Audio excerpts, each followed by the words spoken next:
Olá, bem-vindas e bem-vindos.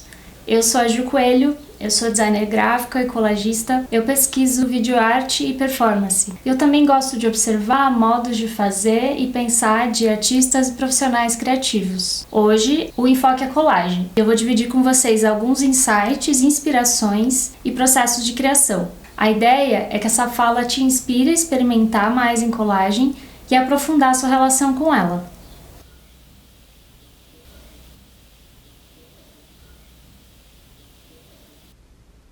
Algumas pessoas não sabem surfar. Algumas pessoas não sabem pegar uma onda. Algumas pessoas não sabem dançar. Algumas pessoas não conseguiriam desenhar uma linha reta, nem que fosse o único jeito de fugir da polícia. Algumas pessoas mal conseguem fritar um ovo. E outras quebram a cara na calçada sempre que pisam em um skate. Para alguns, pintar com tinta a óleo é impossível. Certas pessoas não se importam com os funcionamentos do Photoshop. Por sorte, porque elas nunca aprenderiam mesmo. Algumas pessoas jamais vão construir uma maquete. E outras batem o carro na primeira curva saindo da garagem. Algumas pessoas nunca vão aprender a tocar tuba. Algumas sequer sabem como andar de bicicleta. Mas qualquer um sabe fazer colagem.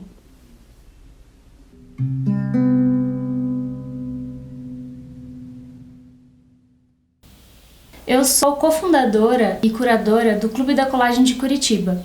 Hoje nós somos um coletivo de 3 artistas e junto com Alan Amorim e o Mário de Alencar, nós organizamos exposições coletivas, organizamos ações e oficinas acerca da linguagem da colagem e nós também produzimos obras juntos como coletivo. Contando um pouco mais do clube e das exposições coletivas. Nós começamos em 2016 com o primeiro edital aberto pela internet.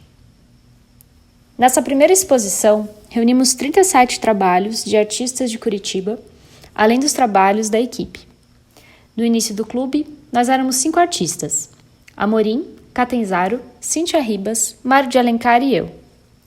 Fizemos tudo de forma independente, desde a idealização do edital, passando pela curadoria das obras, até a produção, montagem e tudo mais. Ela aconteceu na Galeria Soma em 2016.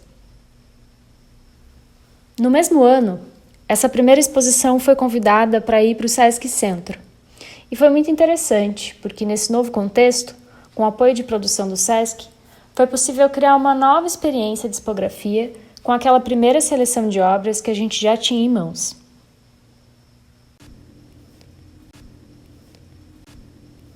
Na nossa terceira exposição, lançamos o tema texto e ela aconteceu na ESC Escola de Escrita. Exibimos 41 trabalhos distribuídos nos 2 andares do espaço e produzimos um catálogo em papel jornal. A quarta exposição foi de videocolagens, no Paço da Liberdade, que exibiu 36 obras, entre videocolagens e GIFs, sendo a primeira exposição com edital de cobertura nacional. E a última montagem coletiva foi a exposição A Colagem Expandida, que integrou o circuito da Bienal Internacional de Curitiba. Foi nossa primeira experiência de montagem em um museu municipal, no MUMA, e realizamos a curadoria por convite, onde a exposição contou com 3 performances na abertura. Agora, Amorim, Mário e eu estamos trabalhando na nossa próxima exposição, onde assinamos as obras como coletivo.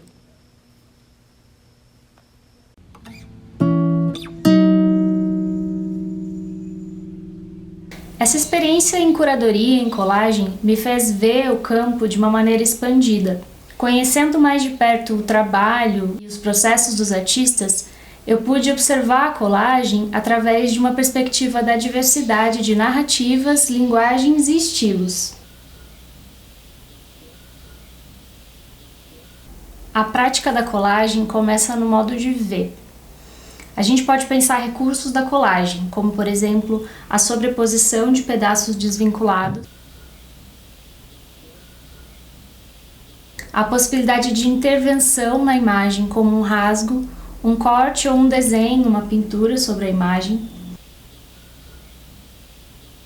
a maneira como a gente vai encaixar essa imagem, essas formas ou que a gente estiver manipulando, a escolha do que você vai retirar, do que você vai deixar e mesmo a maneira como você vai fazer essa subtração na imagem, o formato que você vai fazer esse corte,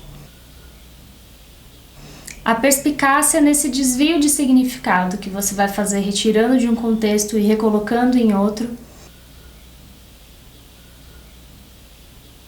e a reconstrução dos planos com essas imagens que podem vir de lugares diferentes, enfim, esse manejo todo. Para citar alguns recursos, né? Hoje a gente tem uma profusão de imagens impressas disponíveis para poder começar uma colagem. Mas você também pode fazer uma composição completamente digital, ou você pode pegar objetos da sua casa e fazer uma composição, uma colagem no espaço.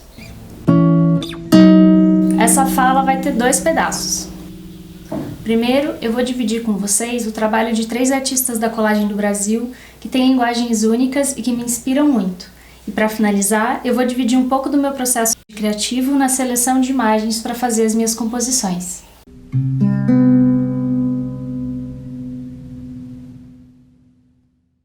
Vamos aos artistas.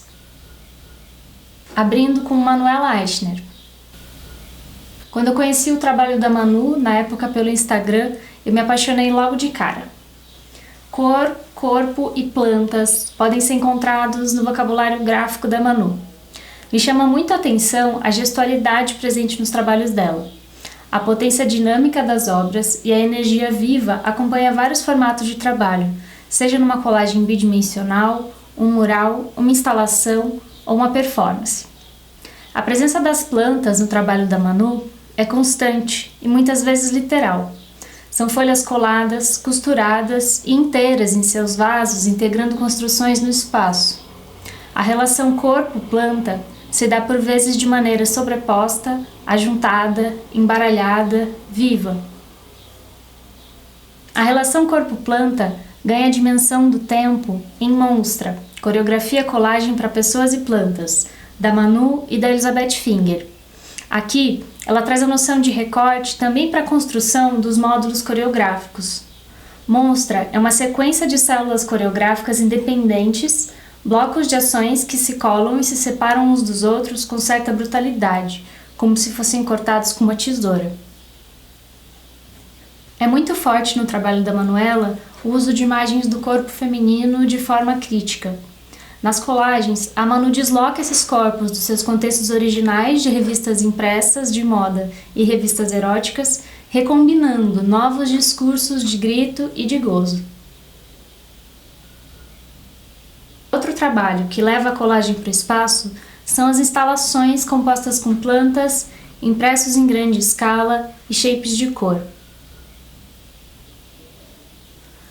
Para fechar, olhando ainda para a ocupação no espaço e como essa colagem pode se dar em grandes formatos, esse mural que ficou exposto no Sesc Pinheiros e é onde a gente consegue ver a construção dessas colagens cor, corpo, planta ganhando a escala da cidade.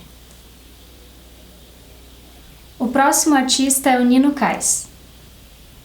Eu conheci o trabalho do Nino Kais na 30ª Bienal de São Paulo, o que foi uma sorte, porque eu já pude conhecer uma diversidade de trabalhos no mesmo espaço, como colagem, fotografia, vídeo, objetos e esculturas. E foi a partir desse contato que eu comecei a ver a colagem como uma linguagem para além da técnica.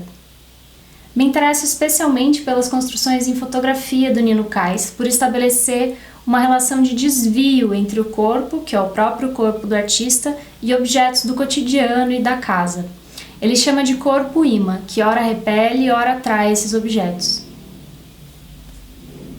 Também existe uma ideia de construção de imagens como alegorias e uma noção de escultura nesses trabalhos fotográficos.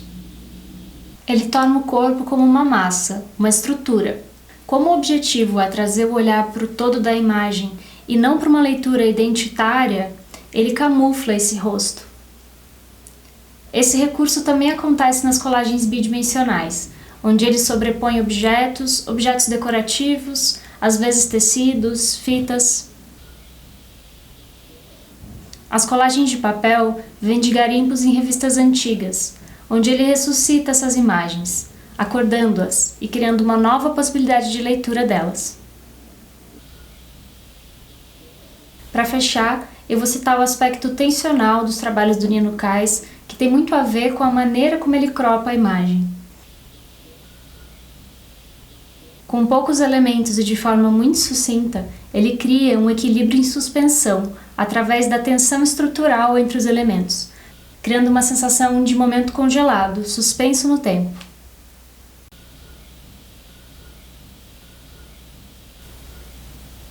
A terceira artista desse trio é a Thaís Rivoire.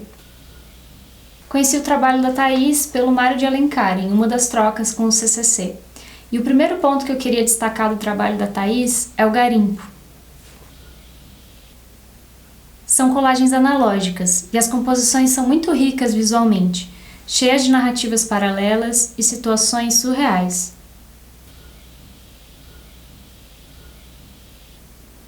Eu gosto muito da construção de paleta de cores que ela costura com esse garimpo diversificado e da dinâmica das ações combinadas que acontecem sobrepostas à construção dos planos.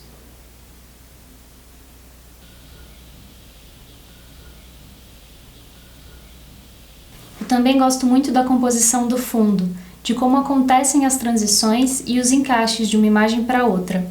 Através da combinação dos recortes pela cor, ela consegue construir a continuidade visual do fundo e compor os personagens sobre ele, estabelecendo planos. Também tem uma questão da escala nas composições e da horizontalidade. Essa obra, por exemplo, tem aproximadamente 1,5 de largura, e a composição se dá nesse espaço horizontal, trazendo uma ideia de ritmo a partir da forma em que os elementos se distribuem nesse fundo.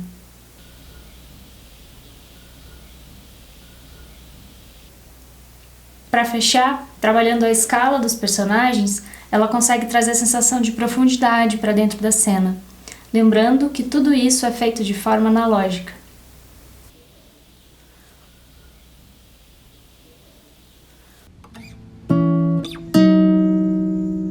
Nesse recorte, olhando para o trabalho desses três artistas, acredito que tenha dado para sentir o que eu comentei lá no começo, sobre a diversidade dentro das possibilidades da colagem.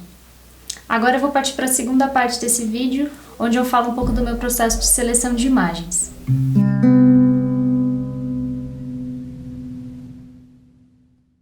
Eu considero o garimpo super importante na construção da linguagem do colagista. No meu caso, praticamente 95% das imagens dos meus trabalhos vêm do mundo impresso. Eu gosto da ideia de construir imagens com o que já está circulando por aí. Geralmente, eu faço grande parte da composição no papel. Só depois que eu escaneio e aí vou editar, acrescentar uma cor, editar a escala, colocar um fundo. Eu gosto da materialidade do papel e de me relacionar com a imagem fisicamente num primeiro momento.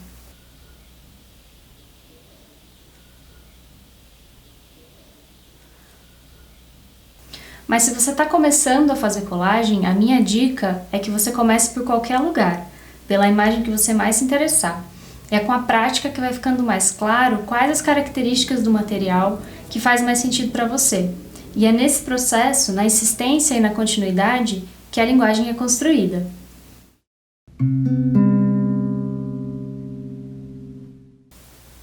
E quais seriam esses materiais? Eu uso revistas e catálogos de moda,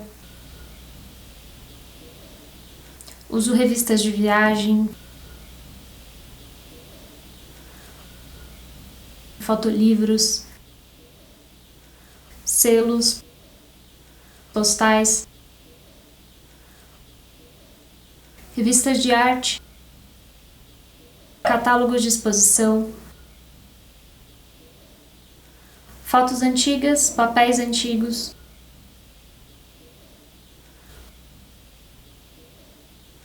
papéis coloridos, revistas de arquitetura, decoração e design.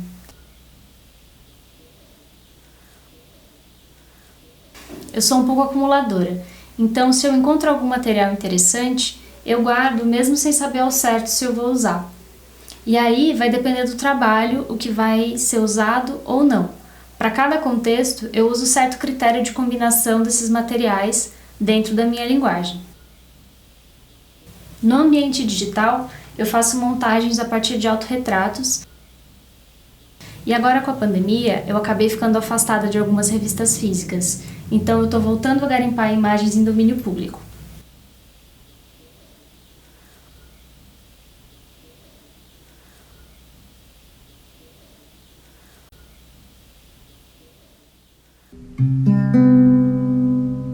E onde que eu encontro esses materiais impressos?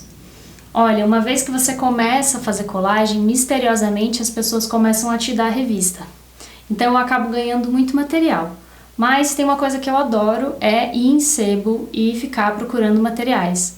Lá em São Paulo, um sebo que eu gosto muito é o Sebo do Messias, no centro, que tem uma sala só de revistas antigas. Dá para ficar muito tempo lá pesquisando coisas, enfim, uma viagem. Para as fotos e postais e selos, onde eu encontro geralmente são em feiras de antiguidade, como no Bexiga, por exemplo, ou embaixo do MASP. Sempre que eu visito exposições, eu fico de olho nos catálogos também, porque geralmente eles são bem impressos.